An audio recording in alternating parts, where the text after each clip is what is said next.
চুকে চুকে লড়বো, তার কি সমতলে অবিলম্বে হামলাকারীদের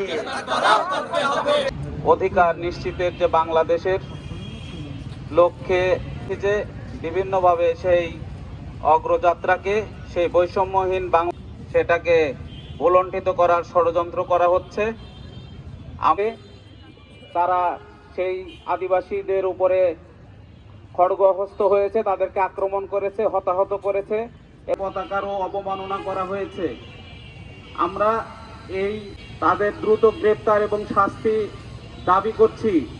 1971 সালের মুক্তিযুদ্ধের পরবর্তীকালে যেভাবে আদিবাসীদের বলা হয়েছিল যে তোমরা বাঙালি হয়ে যাও, এই ভূখণ্ডের সব মানুষ বাঙালি না, এখানে বাঙালি, অবাঙালি, আদিবাসী সহ নানা জনগোষ্ঠীর তার বাংলাদেশ গড়ে উঠুক, এটাই ছিল 24-এর চেতনা। সেই চেতনা গ্রেপ্তার করে তাদের শাস্তি দেওয়া হোক, এই দাবি জানাচ্ছি। ধন্যবাদ সৈয়দ মোহাম্মদ আলী রেজা স্যারকে। আমাদেরকে আবার দাঁড়াতে হচ্ছে, আবার মিটিং করতে হচ্ছে। কিছুদিন আগে একটা বড় ধরনের, এখন আমি আলোচনা কিছু একাডেমিক আলোচনা করবো, এখানে প্রাসঙ্গিকভাবে আসবে সংখ্যালঘু, ক্ষুদ্র জাতি গোষ্ঠী, এই সমস্ত শব্দগুলোর সাথে পাওয়ার রিলেশন আছে।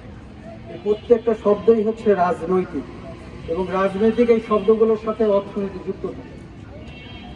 ফলে এই আদিবাসী হিসাবে কাকে স্বীকৃতি দেওয়া হবে, বা ক্ষুদ্র জাতিসত্তা হিসাবে বা সংখ্যালঘু হিসাবে কাকে চিহ্নিত করা হচ্ছে, সেটা কিন্তু রাজনৈতিক সিদ্ধান্ত, আমাদেরকে মাথায় রাখতে হবে।